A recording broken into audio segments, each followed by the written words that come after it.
Chapter 24. The Wagon of a Commander. Turia was now largely under the control of the Chooks. For days it had been burning. The morning after the Battle of the Wagons, I had mounted the rested Kyla and set forth for Turia. Some on after departing from the Tchuk camp, I encountered the wagon that carried my Tarn and its guard, still advancing toward the camp.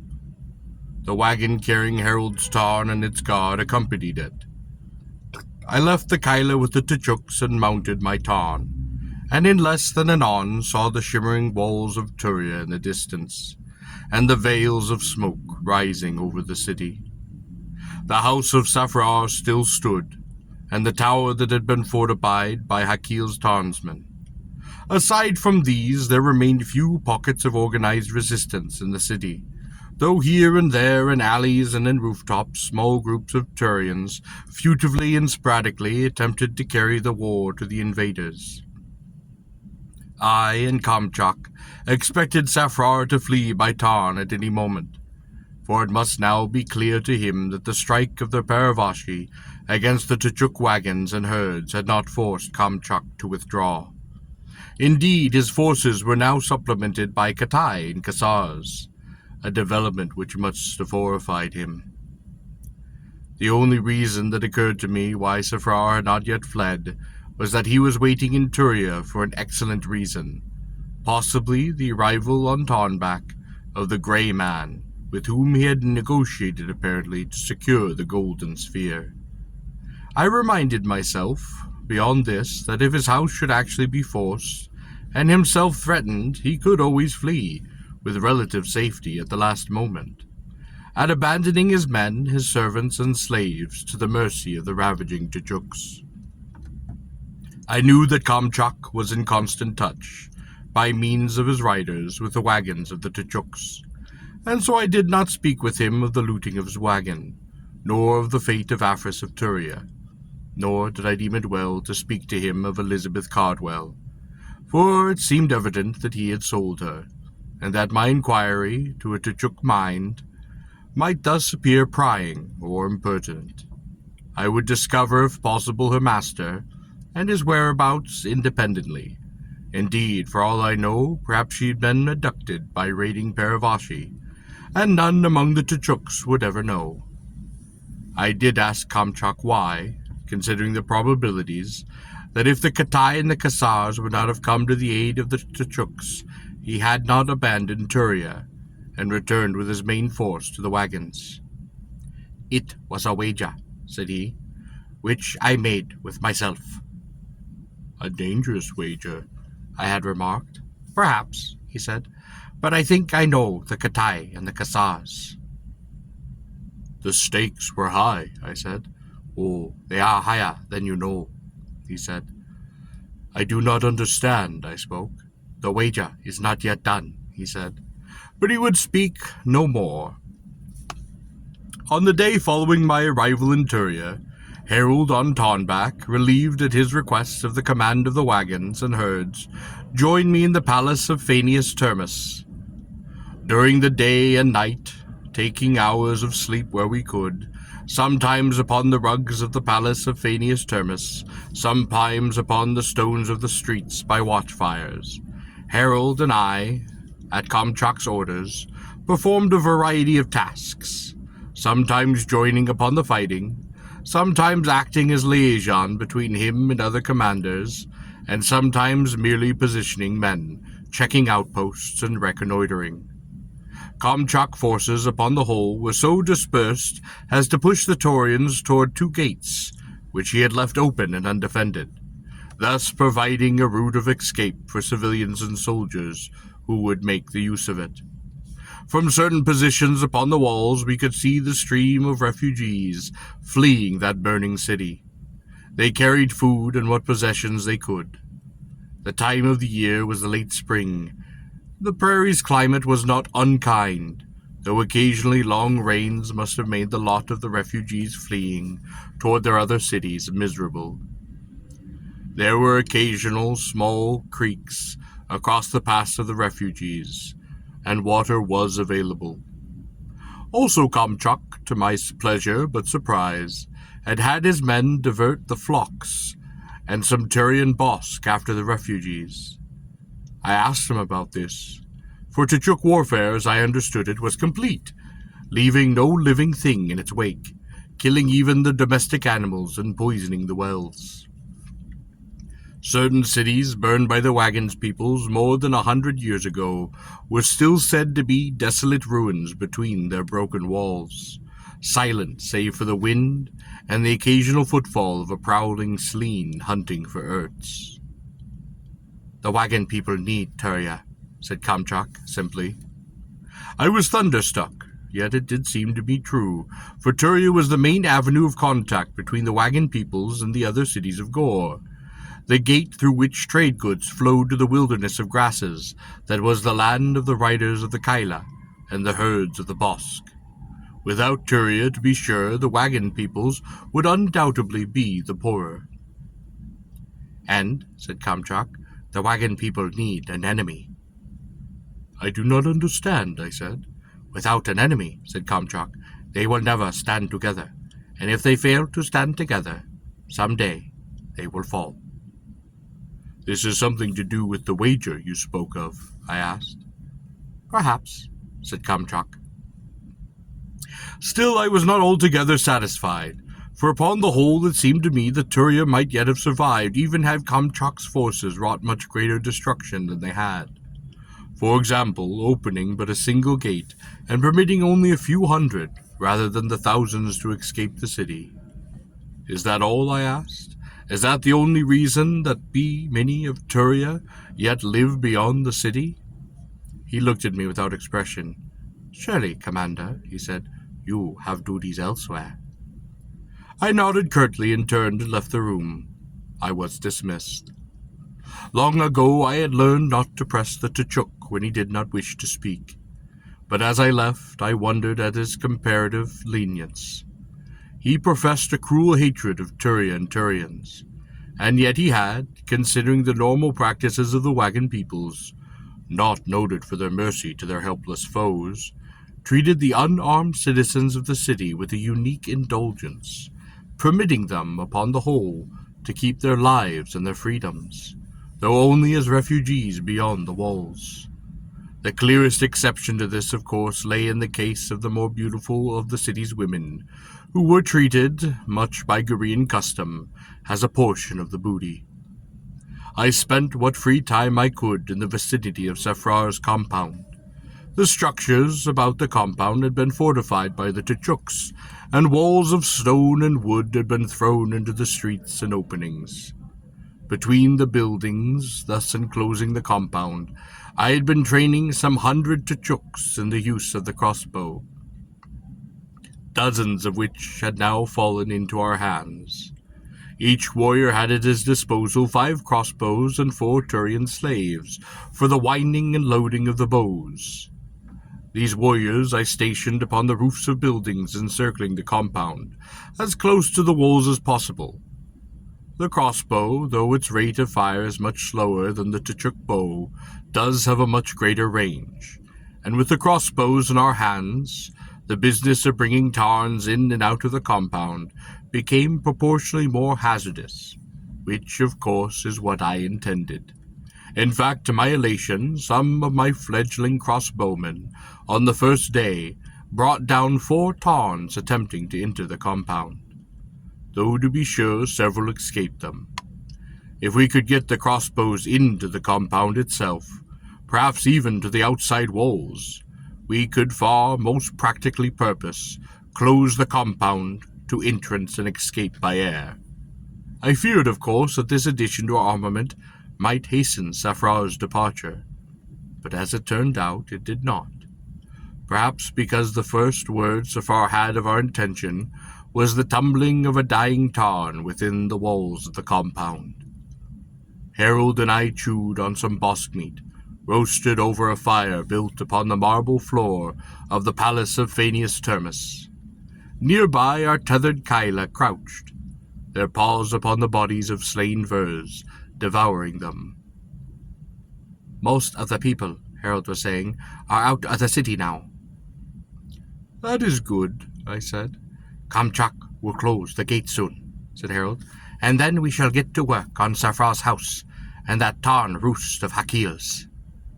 I nodded. The city, now largely clear of defenders and closed to the outside, Kamchak could bring his forces to bear upon Safra's house, that fort within a fort, and upon the tower of Hakil, taking them, if necessary, by a storm. Hakil had, we estimated, most of 1,000 townsmen still with him, plus many Turian guardsmen. Safir probably had, behind his walls, more than 3,000 defenders, plus a comparable number of servants and slaves, who might be of some service to him, particularly in such matters as reinforcing the gates, raising the heights of walls, loading crossbows, gathering arrows from within the compound, cooking and distributing food, and in the case of the women, or some of them, pleasing his warriors. After I had finished the bosk meat, I lay back upon the floor, a cushion beneath my head. I stared at the ceiling. I could see stains from our cooking fire upon the vaulted dome. "Are you going to spend the night here?" asked Harold. "I suppose so," I said. "But some 1,000 bosk came today from the wagons," he said. I turned to look at him. I knew Kamchak had brought over the past few days several hundred bosk to gaze near Turia, to use in feeding his troops. "What has that to do with where I sleep?" I asked. "You are perhaps going to sleep on the back of a bosk because you are Tachuk or something?" I thought that a rather good one, at any rate for me. But Harold did not seem particularly shattered, and I sighed. "A Tachuk," he informed me loftily, "may, if he wish, rest comfortably on even the horns of a bosk. But only a Korriban is likely to recline on a marbled floor, when he might just as well sleep upon the pelt of a Lari in the wagon of a commander." "I don't understand." "I suppose not," said Harold. "I am sorry." "But you still do not understand?" "No." "Poor Korriban," he muttered. Then he got up, wiped his quiver upon his left sleeve, and thrust it in his belt. "Where are you going?" I asked. "To my wagon," he said. "It arrived with the bosk, along with better than 200 other wagons today, including your own." I propped myself up on one elbow. "I do not have a wagon," I said. "Oh, but of course you do," he said. "And so do I." I merely looked at him, wondering if it were merely Harold the Tachuk upon work again. "I am serious," he averred. "The night that you and I departed for Turia, Kamchak ordered a wagon prepared for each of us, to reward." I remembered the night, the long swim against the underground turret, the well, our capture, and the yellow pool of Turia, the pleasure gardens, the tawns, and the escape.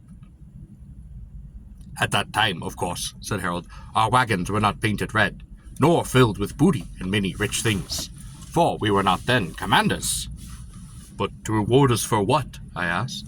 "For courage," said he. "Just that?" I asked. "What else?" asked Harold. "For success," I said. "You were successful. You did what you set out to do."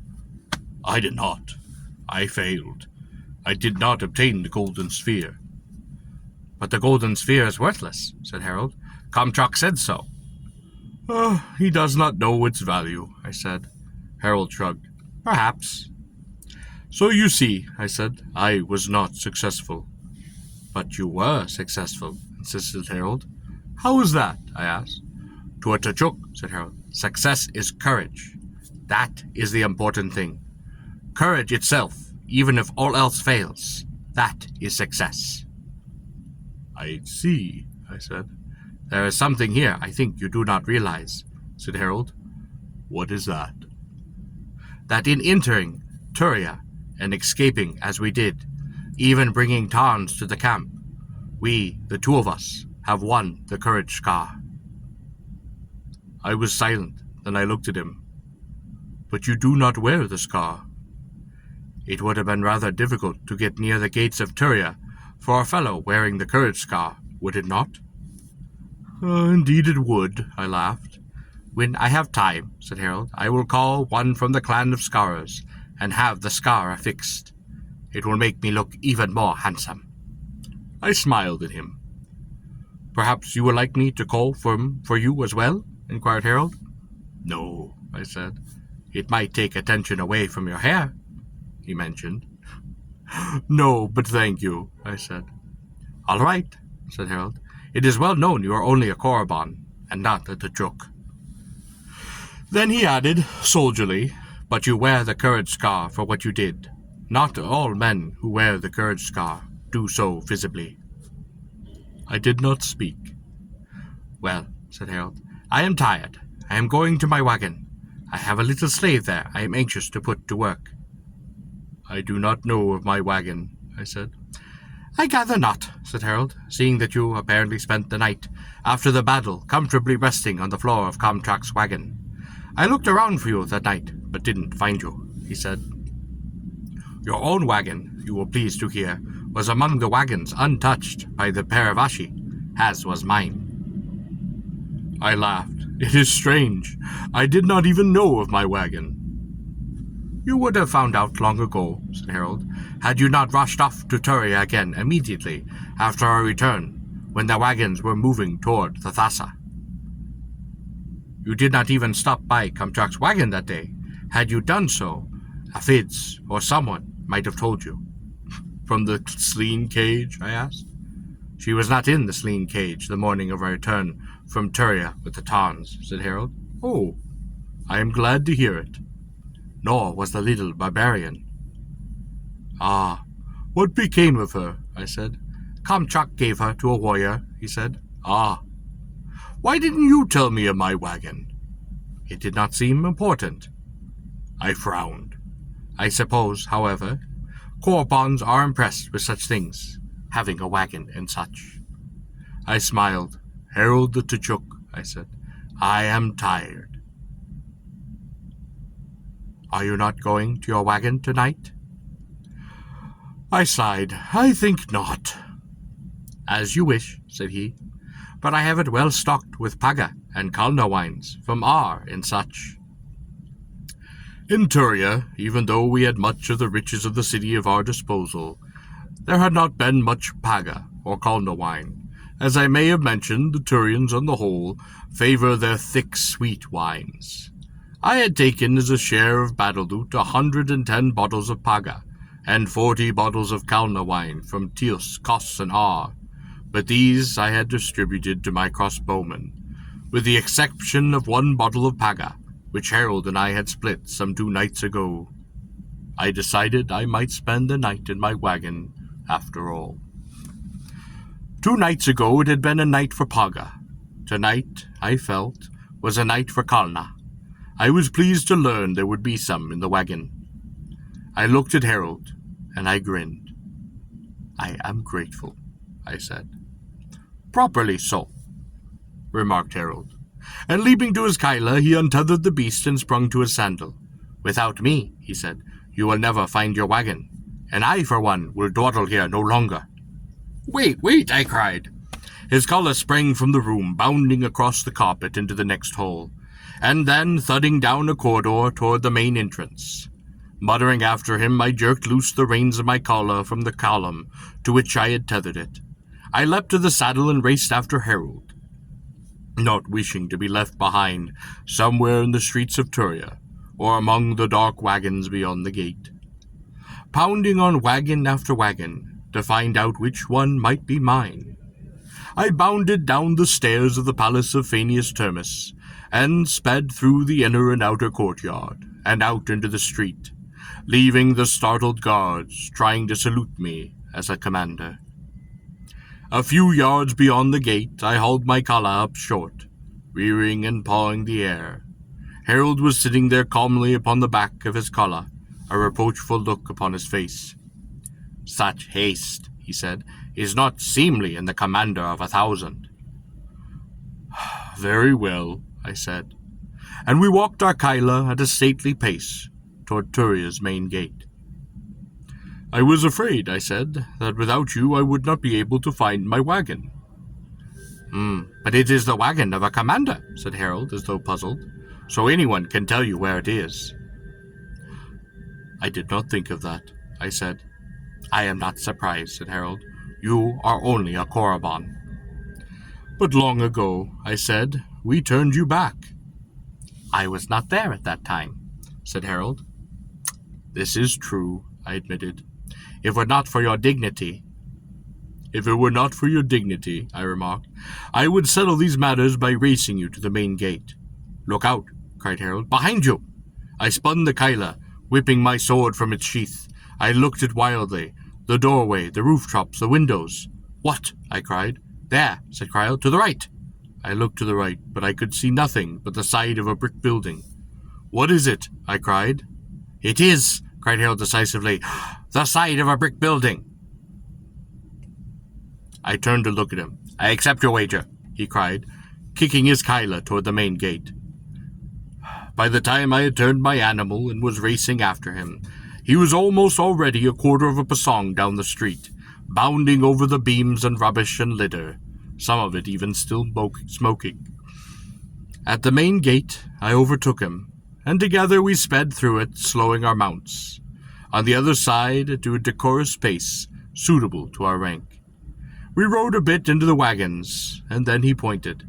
There is your wagon, he said. Mine is nearby. It was a large wagon, drawn by 8 black bosk. There were 2 Tchuk guards outside. Beside it, fixed in the earth upon a pole, there was a standard of the 4 bosk horns. The pole had been painted red, which is the color of the commanders. Inside the wagon, under the door, I could see a light. I wish you well, said Harold. And I wish you well, I said. Then the 2 Tchuk guards saluted, striking their lances 3 times upon their shields. We acknowledged the salute, lifting our right hands, palms inward. You certainly have a fast Kyla, remarked Harold. The race, I said, is all in the rider. As it was, said Harold, I scarcely beat you. I thought I beat you, I said. Oh? Asked Harold. Yes, I said, how do you know I didn't beat you? Well, said Harold, I don't know, but that would certainly seem unlikely, would it not? Yes, I sighed, I suppose so. Actually, said Harold, I am uncertain who won. So am I admitted. Perhaps it was even a tie, I suggested. Perhaps, he said, incredible though that might seem. He looked at me a long time. Would you care to guess seeds in a toss-pit? He inquired. Odd or even? No, I said. Very well, said he, grinning, and he lifted his right hand in the Gurian salute. Until morning. I returned the salute. Until morning, I said. I watched Harold ride towards his wagon, whistling a Tchuk tune. I suppose the little wrench arena would be waiting for him, probably collared and chained to the slave ring. Tomorrow I knew the assault would begin upon the house of Safrar and the tower of Hakil. Tomorrow, one or both of us, I supposed, might even be dead. I noted that the Bosk seemed well cared for. Their coats were groomed, their horns and hoofs polished, and wearily I gave the kala to one of the guards and mounted the steps to the wagon.